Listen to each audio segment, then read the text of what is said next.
Coming to you from the Deep South, this is the Blue Collar Leadership Podcast. High-impact leadership is not reserved for leaders, and it has nothing to do with your position, title, or rank. However, it does have everything to do with your character. It's time to climb to the next level and beyond, personally and professionally. Now, let's start making it happen with your host, Mac Story. Hello and welcome to the Blue Collar Leadership Podcast. And thanks for listening. Today you're listening to one of 15 episodes that I recorded with my wife, Rhea Story. So you'll be hearing both of us speak together. And we're speaking to you about a book that we actually wrote together called Change Happens, Leading Yourself and Others Through Change. And it's based on a lot of principles that we learned along the way. And we'll share some personal stories, some things that are not in the book. But as you listen to this, if you enjoy listening to Rhea, and I'm pretty sure you will, make sure you check out her podcast, which you can find on your favorite app by searching for her name, Rhea, R-I-A, Story, S-T-O-R-Y.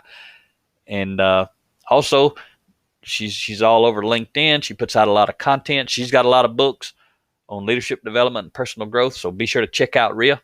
I hope you enjoyed today's episode. So Rhea and I are really excited to talk about this on this podcast series and talk about Change Happens, Leading Yourself and Others Through Change. We wrote that book together, so we're going to do this podcast series together, and I think it's going to be pretty cool. Rhea brings a lot to the table. I got a lot of background related to leading people through change, and we got a lot of change going on, don't we, Rhea? Absolutely. You know, the one thing that 2020 brought everybody, whether there were some positives or some negatives or some of both, the one thing that 2020 brought everybody is lots and lots of change. Lot of change. So I guess I'll just give everyone a little bit of my background. Most people have been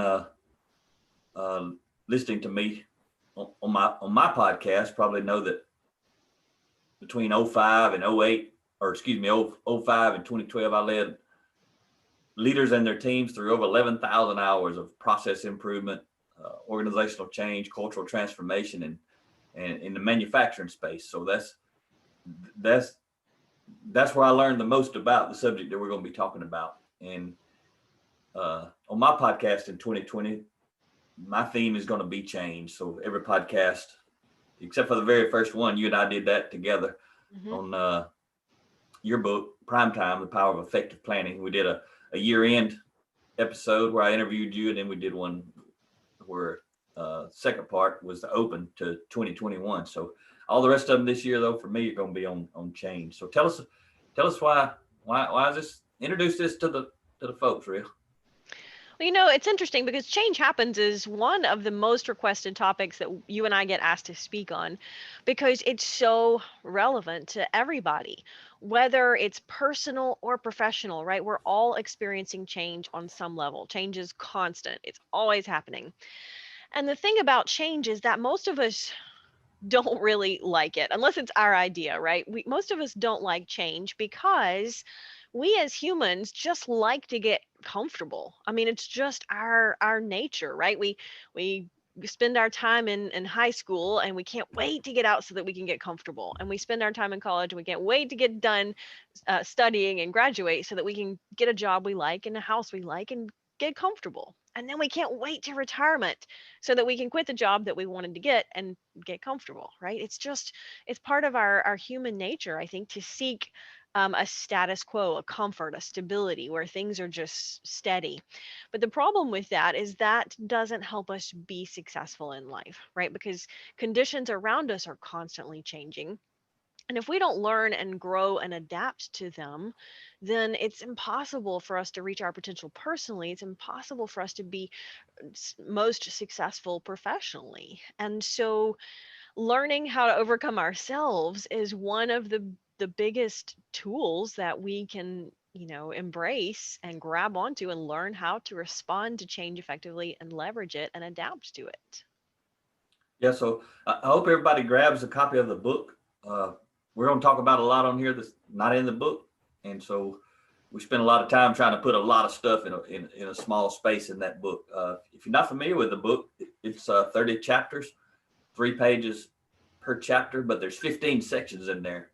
And what's cool about it, so there's 2 chapters in each section, and Ria opens the first chapter in each section, really talking about personal change, dealing with change, on a personal level. And then I kind of transition it. I still talk about dealing with it on a personal level too, but then I bring in other people. So dealing with it personally while you're dealing with other people, and then also leading other people through change. So during this podcast series, that's why we're going to do 15 episodes. But during this podcast series, we're both going to talk about some combination of all of it, leading ourselves and leading others and dealing with others who are going through change. I mean, most people resist change. Most people resist it, and it hurts them, hurts their personal brand, who they are. It diminishes their influence, because how we deal with change, especially when our leaders are trying to change the organization for the better and we're resisting change, we're losing influence. Someone else is getting the influence that we wish we had, and that makes us even more angry sometimes. So this is a proactive approach and to increasing your influence when change happens. We know in 2020 it was crazy. It's still crazy in 2021. There's always something crazy going on, but 2020 and 2021 has really been something unique. So organizations and people need the principles that we're going to teach in here. They apply everywhere. It doesn't matter what industry you're in. If you're in blue collar or white collar, it doesn't make any difference. Doesn't matter if you're talking about dealing with stuff at home or stuff at work. So it's really a pretty cool chapter. On the back of the book, that there's a opening quote at the top. Actually, not a quote, but the opening line on the back of the book says, "The biggest frustration in leading change is overcoming resistance to change." So if you're talking about it from a personal level, you got to lead yourself to overcome resistance to change when you understand how much it's hurting your influence. But when you're leading other people, if you're the formal authority leader, or you're leading your family, you're leading them through change, you got to know how to lead others in a way that helps them overcome resistance. So we're going to kick off today in episode 1 of this podcast. We're going to talk about the first section in the book. And the first section in this book is Nothing Fails Like Success. That's a powerful one right there. Nothing fails like success. And I remember I learned that, or heard that from Dr. Stephen Covey, the author of The 7 Habits of Highly Effective People. What's that mean to you, Ria? To me, when I think of nothing fails like success, we typically as humans, we figure out what worked or what works, and we tend to repeat that behavior. And that's logical, right? It worked, it helped us be successful, so let's keep doing it. But see, nothing fails like success because we don't learn as much from success. And so when we tend to repeat what helped us get to this point because we think it's going to help us continue to be successful, that assumes conditions around us stay the same. And that's an incorrect assumption, right? Things around us are constantly changing. So if we repeat the same behaviors and the same actions, assuming that everything else is going to be the same, but everything else changes, what was enough to help us be successful today is not enough to help us be successful tomorrow. And we see this over and over in sports. I like to use the analogy of, you've probably seen a football game where halftime comes and one team is way ahead and one team is behind. That's not unusual. But what's interesting is that they go into the locker room at halftime and they come out after halftime and something changes. A lot of times you see this. The team that was doing so good and way ahead tends to repeat what was working for them, right? It was working for them. Let's keep doing it. They probably got a pep talk from the coach. Keep doing it. This is working. Keep going. We're ahead. We're beating. And the team that was behind goes into the locker room and they get the talk that says, hey, this is not working. We've got to do something differently. And a lot of times what happens is that team that was behind comes out of the locker room, they do something differently, and they go on to end up winning the football game. Now, that's not always what happens, but every time it does happen, what happened to that team that was successful and then they ultimately lost the game. What happened to them is they said, it's helped us get this far. Let's keep doing it. But nothing fails like success. And if we keep doing the same thing, assuming to get the same results, ultimately we will not be successful. excuse me, that's a great example, Rhea. And I always like to say, I always heard this growing up. A lot of people maybe have heard this, but I always heard that if you always do what you always done, you'll always get what you always got. And it fits perfectly right here with this chapter. I don't know if I even put this in the book, but I'm putting it in the podcast. But if you always do what you always done, you'll always get what you always got.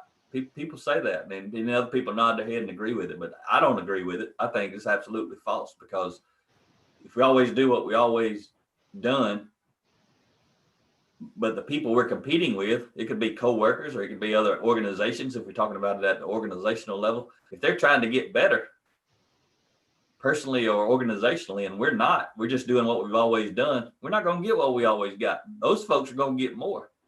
They're going to get more of my influence. If it's personal, they're going to get influence. I'm going to lose influence, or they're going to get customers, may get my customers, or they're going to get new customers that I didn't get, because I'm just holding steady with what worked so well in the past. So always do what you always done, not going to get you what you always got. You're going to get less, because there's a lot of people out there trying to get better, to do a better job. So I want to read a quote from chapter 1 from Dr. Stephen Covey, author of The 7 Habits.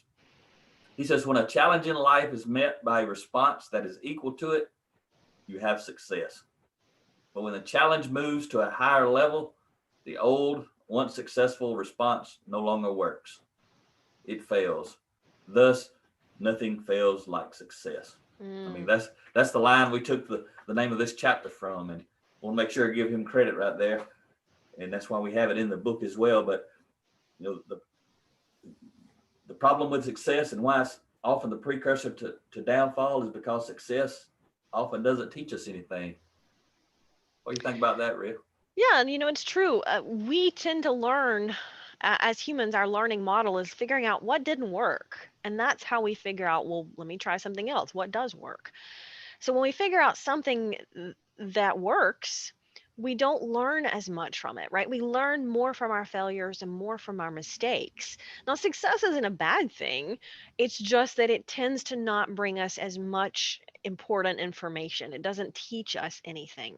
And success today is one of the biggest threats of future success, because there again, it's easy to slip into that complacency and say, this worked for me yesterday, this worked for me today, I'm going to keep doing it tomorrow.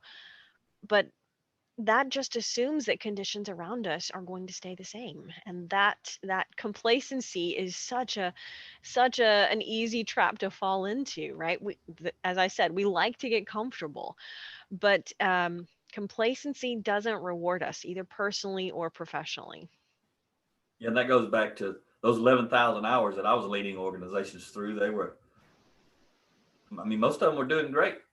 Most of the operations, I worked in manufacturing, and most of them were doing great. The companies were doing great. The processes we were working on were working fine. Everything's going great.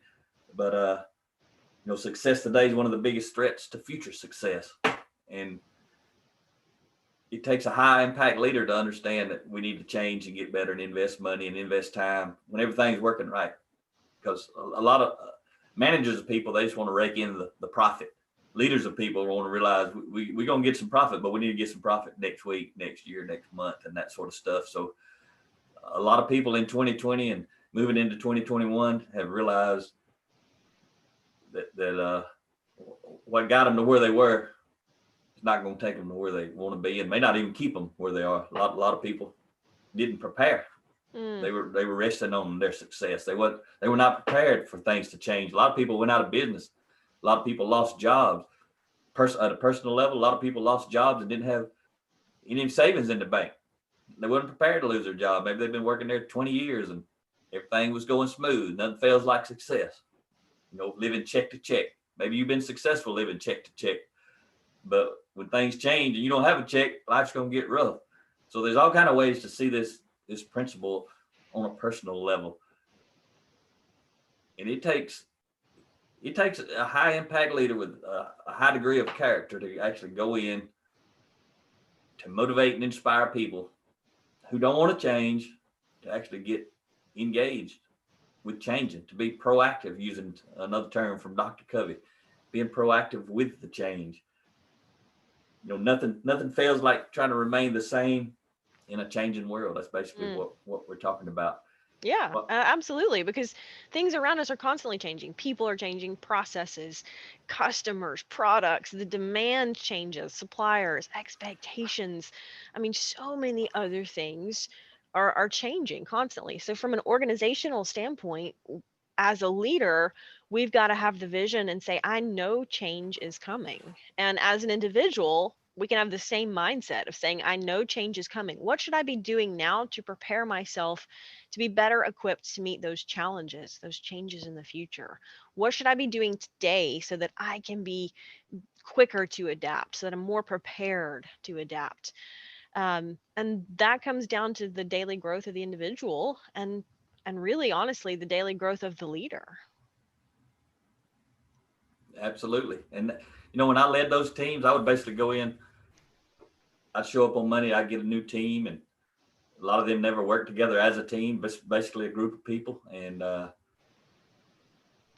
they don't want to change. Everything's working good. Some of them work in the area, so they definitely don't want to change. They don't want a bunch of outsiders come in to change. So what you're just talking about is, and what we're talking about with this book is it's one of the reasons that I was excited when we decided to write this book. Was it helps establish the mindset. Mm, Most people just hope. Most leaders just hope that their team accepts and deals with change, because they're constantly leading change. Whoever the leaders are, whether it's the leader of a small department or the leader of an organization, the owner of an organization, if the owners of the organizations are leading through change and leading change and implementing change, then there's another layer, multiple layers of leaders below them who have to carry it out. So leaders at every level are trying to get people to buy in, and most of them are dealing with a strategy of hope. Hope's not a mm, good strategy when you deal with change. Just like all this change in 2020 and 2021 is happening. Most leaders have not done any change training. They hadn't, and I'm talking about mindset, what stuff we're going to talk about in this series. Most leaders have never done this. So they had to deal with people at all levels in their organization who were not prepared to lead themselves well through change. mm. What's crazy is they're constantly changing. Every organization is constantly changing, just like you rattled off that list of all the stuff that's changing a minute ago. And yet, most organizations are not doing anything proactive on the front end to help people learn how to think their way through change. And that's when I led those teams. When I show up on Monday, we had to have it executed change by Friday. Not talked about a plan. We had to actually do it. 95 to 98% of the time, it was a develop a plan, implement it, validate it in 5 days. I walk in with a group of strangers who don't like me, don't like change, didn't like the last consultant and all that sort of stuff. And how did I actually do that? Was I focused 20% of that week on mindset of the people. The first 4 hours on Mondays was teaching them stuff like this. We didn't have this book. I didn't have this book. Obviously, we hadn't written it, but I wish I'd have had this book. This is a book I would have pulled a whole lot of stuff from and talked to them about. But I taught them all kind of other stuff from other people's books and told them where I got it from, shared it with them, and got their mindset right. So they were ready to work with each other, ready to work with me, ready to make change. And they understood that, we're going to talk about this later in the book, but I'm going to say it right here because this is what it's about.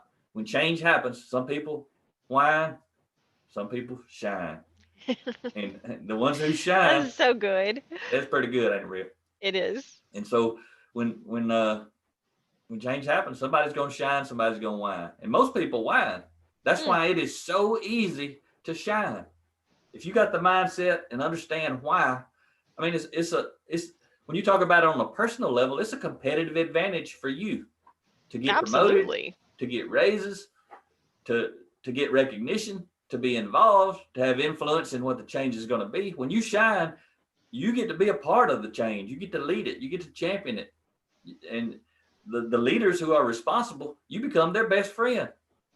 When you're talking about building your brand, you want to shine or you want to whine? That's what I know what I want to do. What do you want to do, Rick? I want to shine too. That reminds me of a quote. I think we used it in the book. I'm going to read it here. Alvin Toffler says, the illiterate of the 21st century will not be those who cannot read and write, but those who cannot learn, unlearn, and relearn.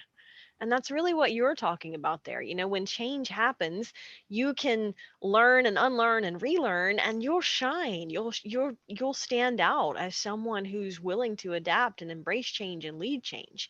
But if you spend your time whining and moaning and groaning and you're not willing to unlearn and relearn, then you just get left behind. I mean, I know people who didn't want to use a smartphone, who still don't want to use a smartphone, right? But think of how much that's changed. I mean, you can't text your kids or your grandkids if you don't have a smartphone, right? But how much communication are you missing out? How much influence are you missing out? And yet I know people even today who aren't willing to go through that change, who just aren't willing to unlearn and relearn, and we lose influence, right? That's what it really comes down to. We as people always want more influence, even if we haven't thought about it. And how we respond to change is really determining our personal influence and our professional influence. That's good stuff, Rhea. Yeah, it is good stuff. And it's not easy to do. I think, Mac, you were better at embracing change earlier on, right? I had to learn the hard way because I know there were some times I didn't want to embrace change. I didn't like when things changed. And I think as people, sometimes some of us struggle with that more than others. I struggled with it a little more early on.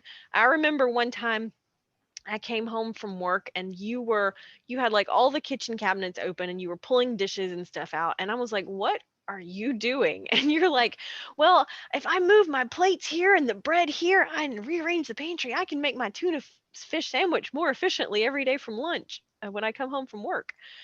And I was like, oh no, you are not changing my kitchen. I don't care about the tuna sandwich, right? And that story reminds me of just you saw an opportunity for an improvement. You're like, hey, let's change where the dishes are at. And I'm like, no, I don't want to change where the dishes are at. So I think that's one of the reasons you were so successful at leading these teams through process improvement, because you have just a more natural ability to adapt to change. So it's one reason I loved writing the book, is because I share a lot of my struggles where I got it wrong, where I didn't adapt quickly, and I paid the price, the consequences. Yeah, change is tough. There's a lot of people who got a lot of health problems out there. They can fix them. All they have to do is change.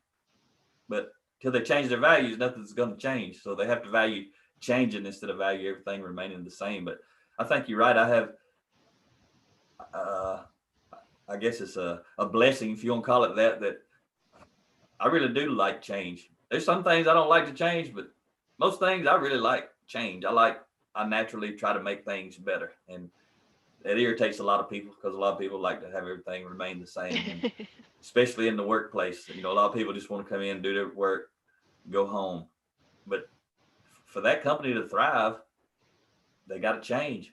If they don't change, they're going to take a dive. If they change, they're going to thrive. If they change in the right way. Change just for the sake of change is no good.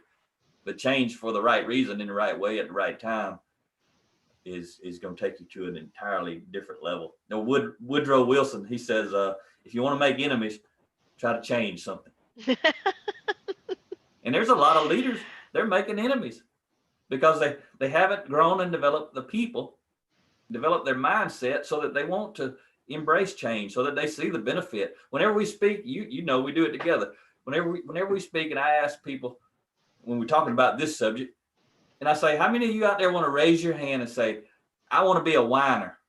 I want to be a whiner. Nobody ever raises their hand, do they, Rhea? Of course not. But when I ask them, and I tell them, you ain't got to answer this out loud, but when change happens, what do? Do you go support the leader? Do you say, how can I help you? Do you start learning about the new stuff? Do you lead the way, or do you turn around, start whining to whoever's sitting beside you when you hear the news that we got to change, or whoever's standing beside you? We got to look in the mirror. If we want to get better, we got to look in the mirror. And if we want to lead other people well, so that they lead themselves well through change, you got to do it on the front end. It's too late. When the change happens, you're going to get whatever somebody's got on the inside of them. So proactive leaders, that's why this material we're going to cover in this podcast series is going to be good for you as a person. It's going to be good for you, especially if you lead other people. When it's applied, just like anything, it's not just the knowing, right? It's that we actually have to do something with that knowledge. And so, yeah, nothing feels like success. I know the next chapter in the next episode, we're really going to get into the impact of change. And but there again, these principles are very powerful, just like you said, when we do something with them. Yeah, we started off the book with Nothing Fails Like Success. We started off, obviously, the podcast. We're following the layout of the book. But the reason that is we got to get you engaged. We're working on your mindset. If you're going to follow us through this 15-part series, we got to help you go through it so you understand it. But I hope you get the book. And if you lead a group of people, if you're a formal authority leader, whenever you're leading change, which is probably every day, and you develop or witness resistance in your organization, look in the mirror. What kind of development on this type of content have you done with them? That's what high impact leadership is about, looking in the mirror and saying, I'm responsible. If the people I lead resist change, what have I not done that I should have done? That's what high impact leadership is about. So, and you may not lead anybody today, but you may be leading somebody in the future. So as you go through this, look at it from a personal standpoint, and then look at it from a leader of others standpoint. One thing I want to tell you too, we got this on audio book. It's pretty cool. Rhea and I got a male and female narrator for that. Husband and wife team, yeah. Yeah, so they follow along. You know, in Rhea's chapter, the lady reads, and in my chapter, the man reads. So if you want to get this on audio, it's pretty engaging because it flips back and forth. So hope you enjoyed this opening episode to this series. And like Rhea said, we're going to be talking about the impact of change. So nothing feels like success. Next episode, we'll be talking about the impact of change. You got anything, Rhea? Oh, I think you've said it all. Looking forward to the next episode. All right. Talk to you next time.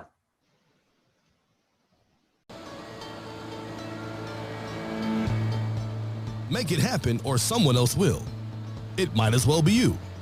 Are you serious about taking your career and your life to the next level and beyond? Check out Max Story's Blue Collar Leadership series books and others, now available on audio, along with paperback and ebooks at Amazon, iTunes, and Audible. Please visit bluecollarleadership.com to learn about Max books, programs, special offers, certifications, and more. Thank you for listening to the Blue Collar Leadership Podcast.